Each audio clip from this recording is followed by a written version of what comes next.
Olá, sejam bem-vindos. Aqui é o professor Antônio. Hoje iremos falar sobre dinâmica dos fluidos, princípios e aplicações. Esse conteúdo ele faz parte da mecânica dos fluidos e é uma sequência da mecânica dos fluidos, onde necessitamos já ter visto anteriormente a parte inicial, onde falamos sobre os fluidos em repouso. Agora, os nossos fluidos não mais estarão em repouso, eles estarão em movimento. Então vamos à aula. A dinâmica dos fluidos, ou a hidrodinâmica, estuda o comportamento dos fluidos em movimento. Este campo da física ele é essencial para várias áreas, como a engenharia, a meteorologia, a biologia, a medicina e outras áreas. Nesta apresentação, exploraremos os princípios fundamentais da dinâmica dos fluidos e suas aplicações. A agenda da apresentação: conceitos básicos, introdução à hidrodinâmica e suas leis fundamentais, tipos de fluxo, temos o fluxo laminar versus o fluxo turbulento, equações principais, vamos ter a equação da continuidade e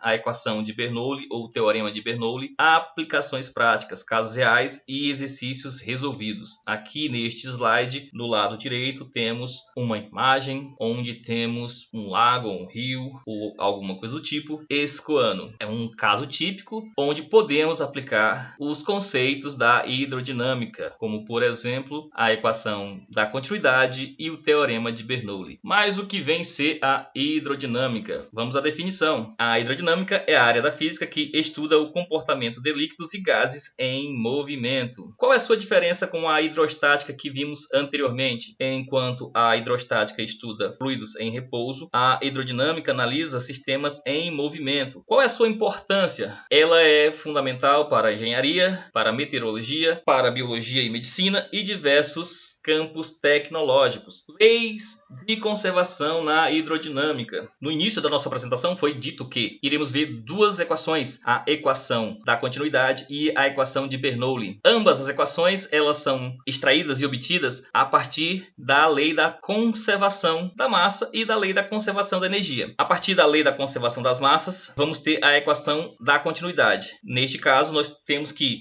a massa de um fluido permanece constante durante seu escoamento, ou seja, nós não temos criação e nem destruição de massa. Lei da conservação da energia. A partir da lei da conservação da energia, chegaremos também na equação de Bernoulli. Neste caso, temos que a energia total de um fluido ideal se mantém constante ao longo de seu percurso. Na apresentação também foi dito sobre os dois tipos de fluxo. Nós temos um fluxo laminar e temos o fluxo turbulento. Antes de falarmos sobre ele, eu gostaria de mostrar uma imagem para vocês sobre o que seria um fluxo laminar e o que seria um fluxo turbulento. Depois voltamos para este slide. Aqui nesse slide nós podemos ver uma imagem para casos reais do que seria um fluxo laminar e do que seria um fluxo turbulento. Então essas imagens aqui representam muito bem os dois tipos de fluxo, um fluxo laminar e um fluxo turbulento. Observem que nas duas imagens nós temos as duas coisas, fluxo laminar e fluxo turbulento. Vejamos o caso da imagem à esquerda,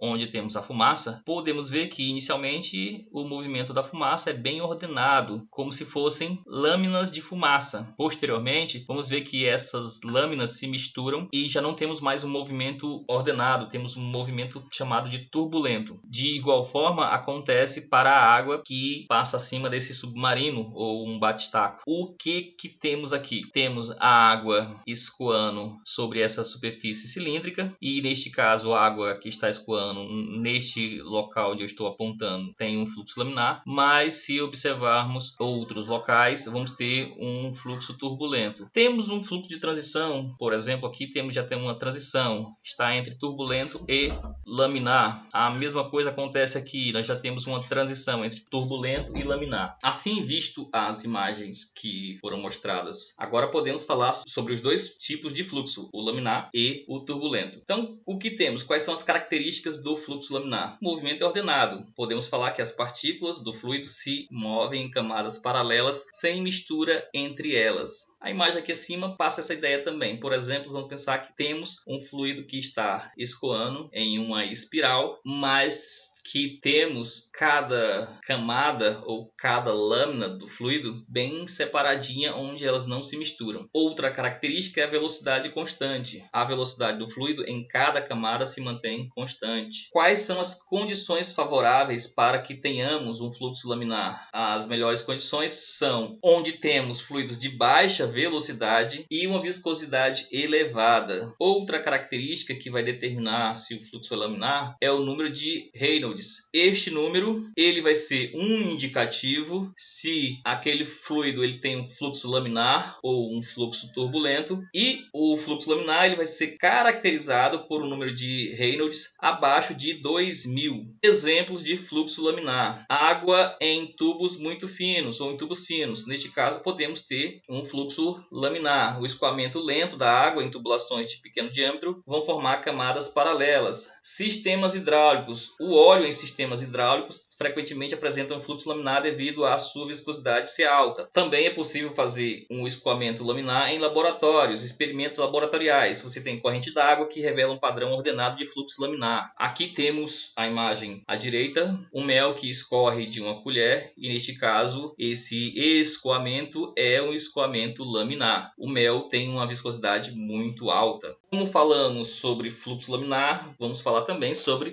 o fluxo turbulento. Quais são as características? Entre as características temos movimento desordenado. No caso, as partículas do fluido se movem de maneira caótica, formando redemoinhos e vórtices. Outra coisa, a alta velocidade. Geralmente, quando temos uma alta velocidade, o fluxo turbulento vai ocorrer. Então, ocorre em fluidos com velocidade elevadas e em condutos largos. Quanto ao número de Reynolds, o fluxo turbulento ele vai ser caracterizado por um número de Reynolds acima de 4000. Outra coisa que acontece também, vamos ter uma maior perda de energia no fluxo turbulento. Por quê? Porque vai apresentar uma dissipação maior de energia devido ao atrito e redemoinhos. Vamos ter perda de energia por calor e também perda de energia por rotação. Exemplos de fluxo turbulento. O fluxo turbulento é comum em torneiras abertas, corredeiras de rio, ao redor da asa de avião e em fenômenos meteorológicos como furacões. Aqui temos algumas imagens, como por exemplo um rio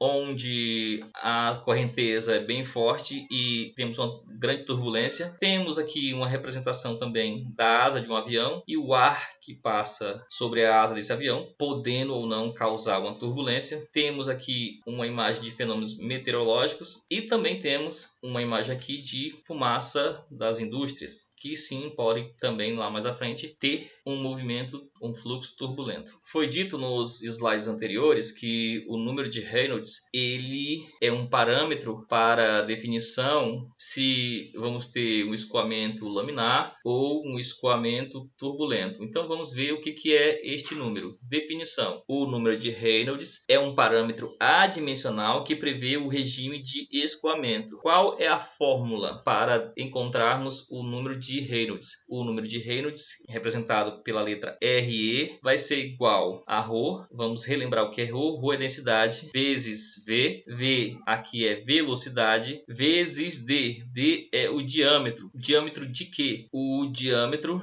do nosso conduto, ou pensar assim, o diâmetro da nossa encanação, dividido por μ. Mas quem é esse μ? Essa letra μ é a viscosidade. Mas o que é viscosidade? Não vou entrar numa abordagem mais aprofundada da viscosidade. Vou apenas falar de uma forma intuitiva. A viscosidade, ela vai estar ligada intuitivamente ao que vemos a olho nu, a um líquido. Vamos pensar assim, se o nosso líquido é mais fino, entre aspas, ou se o nosso líquido é mais grosso ou mais encorpado. Por exemplo, quando eu comparo mel e a água, nós temos intuitivamente essa definição, isso de forma não científica, que a água é mais fina do que o mel. O mel é mais grosso. Na realidade, estamos falando aqui sobre viscosidade. O mel é bem mais viscoso do que a água. Então, temos essa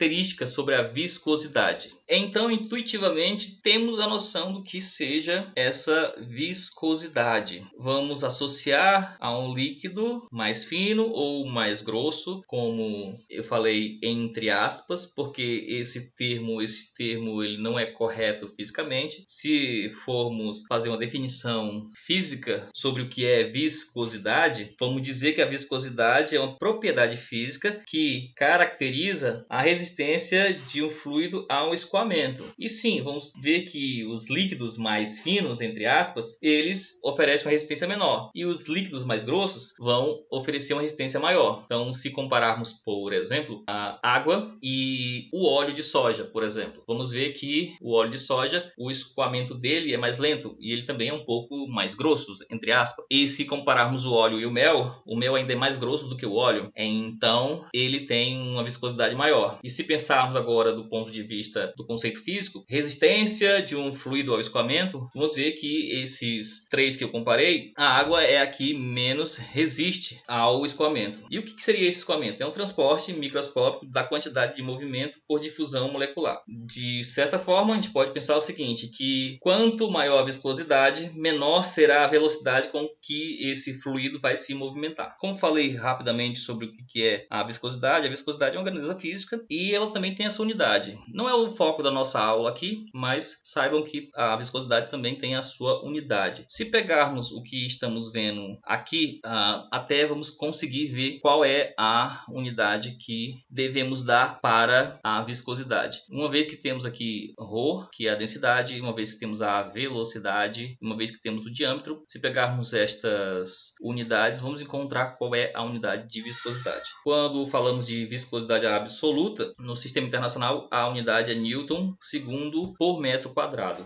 Já se falarmos de viscosidade cinemática, aí vamos falar de metro quadrado por segundo. Então depende muito do que a gente está falando. Mas dando continuidade ao que estávamos falando sobre o número de Reynolds, então quando pegamos estes valores da densidade, da velocidade, do diâmetro e da viscosidade e colocamos isso na fórmula para encontrar o número de Reynolds, o que acontece? Vamos ter um número, esse número é adimensional, ou seja, não tem unidade nenhuma, mas esse número ele vai representar o regime de escoamento, se temos um fluxo laminar ou se temos um fluxo turbulento. E aí vimos no slide anterior que para o número de Reynolds menor do que 2000, vamos falar que esse fluxo é um fluxo laminar, e que para o número de Reynolds acima de 4000, vamos falar que esse fluxo é um fluxo turbulento. Só repetindo aqui para vocês sobre esta fórmula, o número de Reynolds representa a razão entre forças inerciais e forças viscosas. Esse ρ é a densidade, esse v é velocidade, esse d maiúsculo é diâmetro e μ é a viscosidade. Dando continuidade, agora vamos falar sobre uma das principais equações da hidrodinâmica, que é a equação da continuidade. Foi dito anteriormente que chegamos a essa equação da continuidade a partir do princípio da conservação das massas, partindo do princípio de que a massa que entra em um sistema ou em um conduto deve ser a mesma massa que vai sair deste conduto. Assim chegamos na seguinte equação, que é a equação da continuidade, de que A1 vezes V1 é igual a A2 vezes V2. A1 ou A vezes V, isso é chamado de vazão volumétrica. Então, A vezes V é igual a vazão volumétrica. O que estamos dizendo é que A1 vezes V1 é igual a A2 vezes V2, ou que a vazão volumétrica é constante.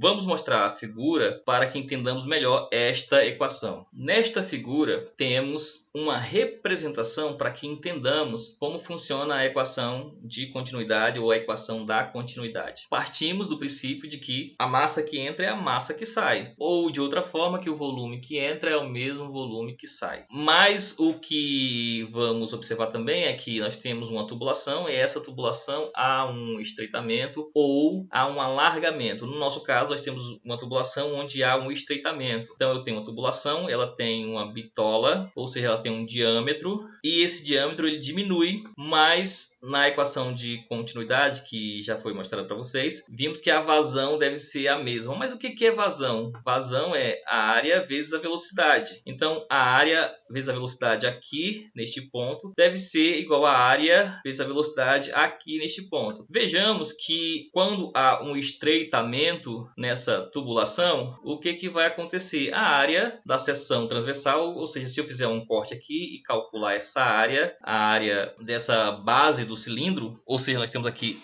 uma circunferência, a área dessa circunferência nessa parte mais larga vai ser maior do que a área dessa outra circunferência aqui mais estreita. Então, se há uma diminuição na área, e já que os valores têm que ser o mesmo, ou seja, se eu pego área vezes velocidade neste ponto, tem que ser igual a área vezes a velocidade neste ponto, o que deve acontecer? Vamos pensar aqui em números. Vamos pensar que eu tenho 10 vezes 10. 10 vezes 10, isso dá 100. Então, uma área de 10 metros quadrados, a velocidade de 10 metros por segundo. Vejamos que isso de fato é uma vazão. Por quê? Área em metros quadrados, velocidade em metros por segundo. Se eu fizer essa multiplicação, vamos pensar o que? Eu tenho 10 metros quadrados vezes 10 metros por segundo. 10 metros quadrados vezes 10 metros por segundo vai dar 100 metros cúbicos por segundo. Ou seja, estou falando de um volume que está escoando por segundo. Vejam, eu falei que temos 100 metros cúbicos escoando por essa tubulação em um segundo. Então, de fato, é uma vazão, ou seja, a quantidade de volume que passa por tempo. E essa vazão aqui, ela deve ser a mesma daqui. Mas vamos pensar que aqui tínhamos 10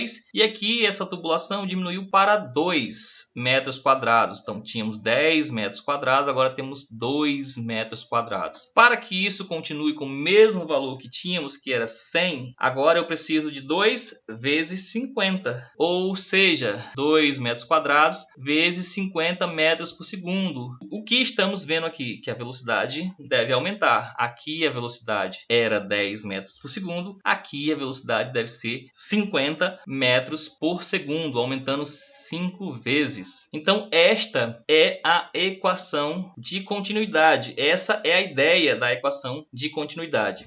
Assim, agora podemos entender o que é este A1, V1 é igual a 2V2. A área 1 vezes a velocidade 1 é igual a área 2 vezes a velocidade 2. Isso mostra que a vazão volumétrica é constante nessa tubulação. A interpretação, a velocidade aumenta quando a área diminui, que foi o que vimos, e vice-versa. O que é esse vice-versa? A velocidade diminui quando a área aumenta. Desta forma, a equação da continuidade ela é fundamental para entender como a velocidade do fluido varia em função da área transversal do conduto. Aplicações da equação da continuidade. Mangueiras de jardim ou mangueiras qualquer. Quando tem uma mangueira de jardim, normalmente temos vários furos, então estamos diminuindo a área por onde a água passava. Então, quando aperta o bico da mangueira, reduzimos a área e a água sai com maior velocidade. Ou mesmo se colocarmos um dedo numa mangueira comum, fechando um pouco, a água também vai sair com maior velocidade. Outro exemplo são os tubos de Venturi, que são dispositivos de medição de vazão baseados na variação da velocidade com a área. Isto aqui está presente no seu medidor de água. Outro exemplo são os tratamentos naturais que temos em rios e lagos e assim por diante. Então, rios fluem mais rapidamente em trechos estreitos,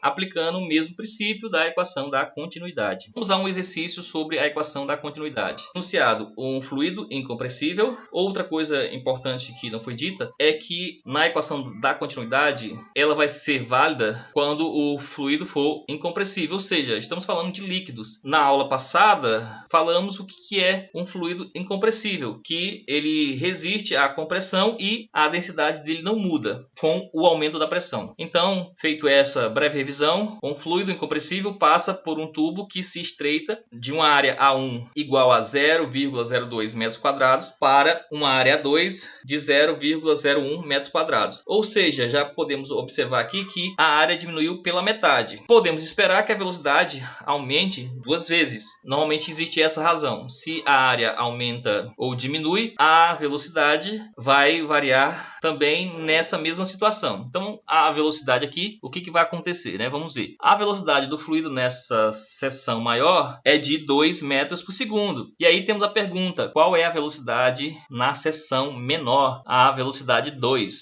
E aí vamos fazer a aplicação da equação. Pela equação da continuidade, nós temos que a área 1 vezes a velocidade 1 é igual a área 2 vezes a velocidade 2. Vamos substituir os valores. Quem é a 1 ou a área 1 é 0,02. Quem é a velocidade 1 é 2 metros por segundo. Então vamos fazer 0,02 vezes 2. Já quem é o outro lado da igualdade, quem é a 2? A 2 é 0,01. E quem é V2? V2 é exatamente o que estamos procurando. Então vamos isolar ele. Para isolar ele, vamos fazer o que? Esse 0,01 que estava multiplicando, ele vai passar aqui para o outro lado da igualdade, dividindo. Então vamos ter que V2 é igual a 0,02 vezes 2 dividido para 0,01. Fazendo esse cálculo, vamos chegar que a velocidade é de 4 metros por segundo, ou seja, a velocidade dobrou. Então a velocidade na seção menor é o dobro da velocidade na seção maior. No início foi dito que temos duas equações que são importantes na hidrodinâmica. Já falamos de uma que era a equação da continuidade. Agora vamos falar sobre a equação de Bernoulli. A equação de Bernoulli, ela parte do princípio da conservação da energia. Então nós temos que a conservação da energia em um fluido ideal em movimento. A energia deve ser conservada. E partindo desse princípio,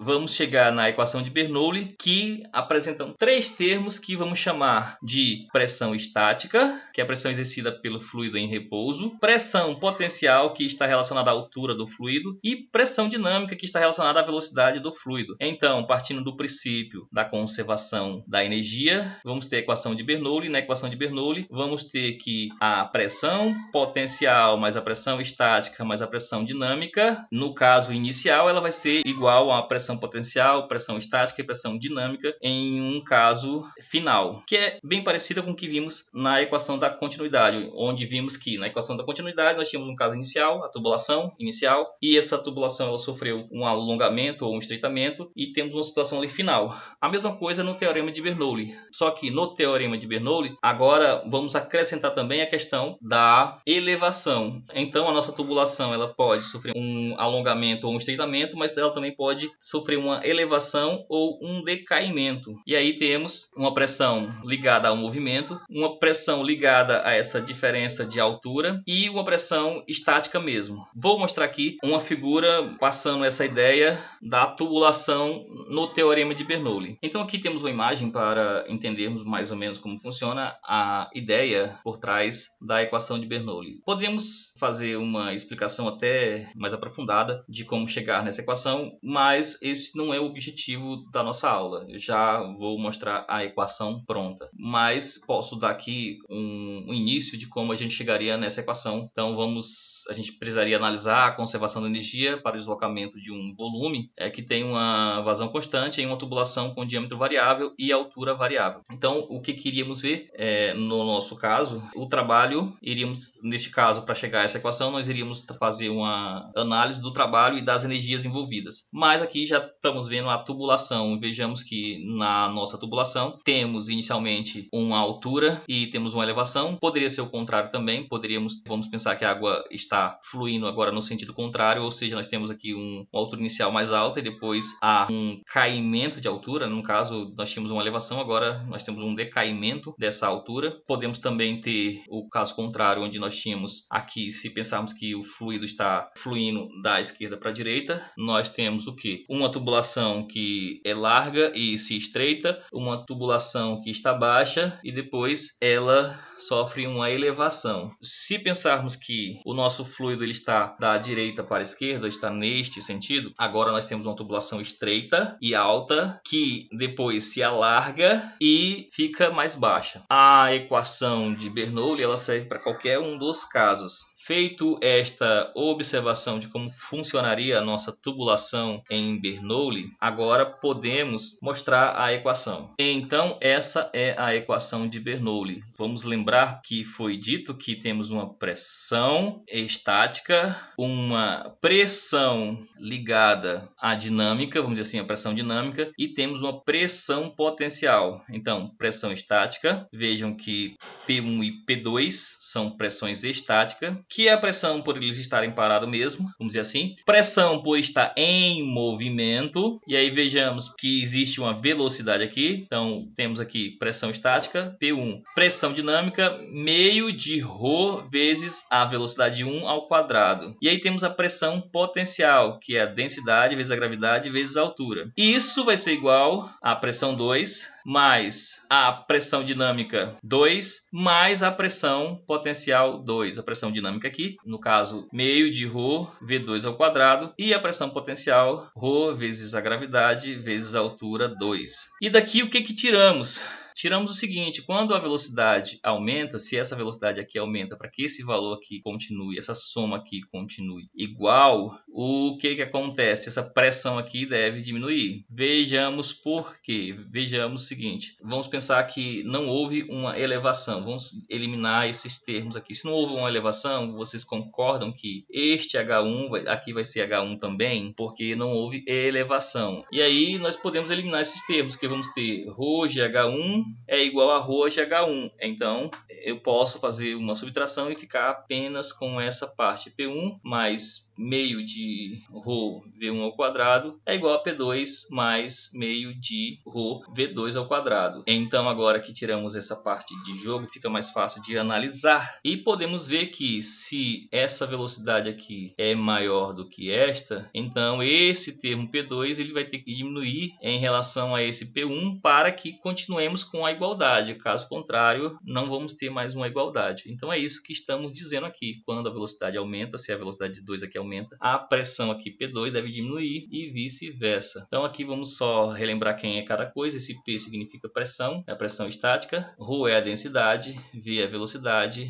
G é a aceleração da gravidade e H é a altura relativa. Esse teorema de Bernoulli, ou a equação de Bernoulli, ele só vai ser válido se nós tivermos os fluidos ideais. Um fluido ideal é aquele fluido que ele não sofre com pressão. Na realidade ele é incompressível, ele pode sofrer com pressão, ok? Mas o que a gente está falando é que a densidade dele não muda quando ele for comprimido. Então ele é incompressível. Ele é não viscoso, ou seja, a viscosidade dele é baixa, e em regime estacionário, ou seja, tem um fluxo laminar. Onde aplicamos o teorema ou a equação de Bernoulli? Na sustentação de aeronaves, por exemplo. O que acontece? Aqui o desenho não é um dos melhores, mas podemos pensar aqui que a gente estivesse vendo uma parte da asa. Aqui temos a asa da parte final, mas a asa que mais influencia é a asa lá mais do início, aquela asa maior, para a questão de sustentação do voo. Eu vou verificar aqui até se temos uma imagem melhor para mostrar para vocês. Encontrei aqui a imagem, essa daqui é um pouco melhor. Vejam o que acontece. E aqui podemos fazer uma análise utilizando a equação de Bernoulli. Aqui temos a asa do avião, que estamos vendo ela de perfil, e podemos observar como é que o ar passa por baixo e por cima dela. Devido a ter uma curvatura desta forma, o ar que passa por baixo ele vai passar de forma mais lenta. De certa maneira ele vai ser freado, enquanto o ar que passa pela parte de cima ele passa de forma mais veloz. E aí vamos relembrar da equação. A equação falava o seguinte: se a velocidade é alta, a pressão é baixa. Se a velocidade é baixa, a pressão é alta. Então é isso que temos. Podemos observar aqui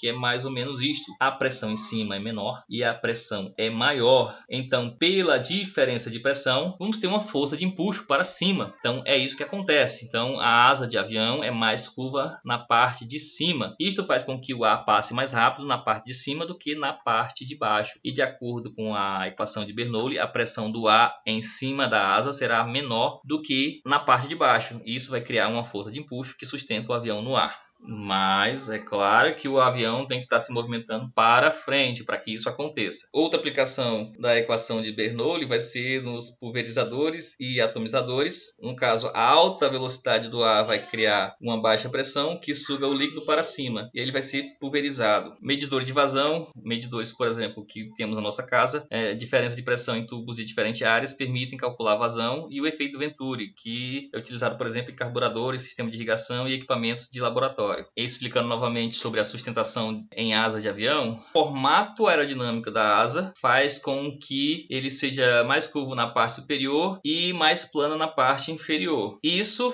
vai fazer com que exista uma força de sustentação, porque a diferença de pressão entre a parte inferior e superior gera uma força de sustentação, que é a força de empuxo. Vimos também que isso está ligado à diferença de velocidade. O ar percorre um caminho maior na parte superior, aumentando a sua velocidade. E aí isso vai criar uma diferença de pressão. Então, pela equação de Bernoulli, maior velocidade significa menor pressão. Vai ter diferença de pressão. Essa diferença de pressão cria a força de sustentação, que é a força de empuxo. Lá nos pulverizadores e atomizadores, o que acontece? Normalmente, num pulverizador, o ar é soprado horizontalmente através de um tubo estreito. O que acontece? Ele vai passar com alta velocidade, ele vai criar uma região de baixa pressão. Isso faz com que haja a sucção do líquido. Então, a diferença de pressão vai sugar o líquido para cima por um tubo vertical. E aí, chegamos ao nosso objetivo, que é o líquido ele é fragmentado em pequenas gotas e projetado para fora, criando a pulverização. Vamos a um exercício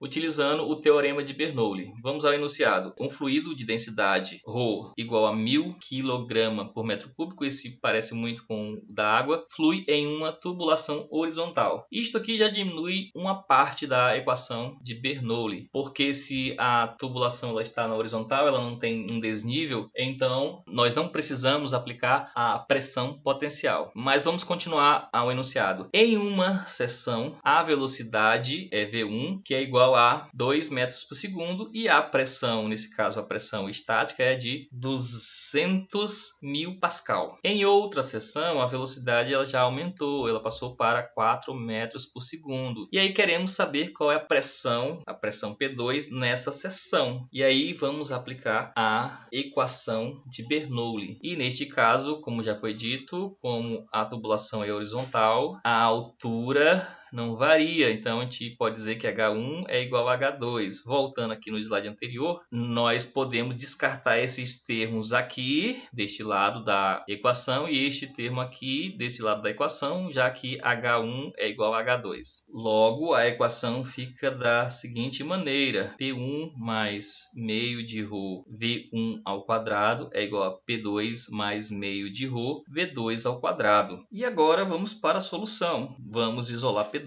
Para isolar P2, esse termo aqui ele vai para o outro lado da igualdade, mas agora subtraindo. Então eu tenho que P2 é igual a P1 mais meio de ρ vezes V1 ao quadrado menos meio de ρ V2 ao quadrado. Fazendo a substituição e fazendo os cálculos, vamos encontrar que P2 é igual a 194.000 Pascal. Então o que aconteceu? A pressão diminuiu. A pressão era de 200 Pascal e com o aumento da velocidade a pressão foi para 194 Pascal. Houve uma diminuição. Aplicações industriais da hidrodinâmica. Temos as turbinas hidrelétricas, onde aproveita a energia cinética da água para gerar eletricidade com base nos princípios da conservação de energia. Também temos a aplicação nos sistemas de tubulação. São projetados para otimizar o transporte de fluidos, minimizando perda de energia e maximizando a eficiência. Temos também as turbinas eólicas, que utilizam os mesmos princípios aerodinâmicos das asas de avião para converter energia eólica em mecânica. Resumo e conclusões. A hidrodinâmica tem uma aplicação universal, pois está presente em fenômenos naturais e tecnológicos. As duas equações que vimos, elas são baseadas na lei de conservação, seja da massa e da energia. Então, a massa se conserva e a energia se conserva no escoamento. Vimos os regimes de fluxo, onde temos comportamentos de fluxo laminar e fluxo turbulento bem definido. Vimos as equações fundamentais, que é a equação de continuidade e a equação de Bernoulli, que descrevem os fenômenos. Assim, a hidrodinâmica é fundamental para compreender e projetar sistemas que envolvem fluidos em movimento. Seus princípios são aplicados em inúmeras áreas da engenharia e das ciências naturais.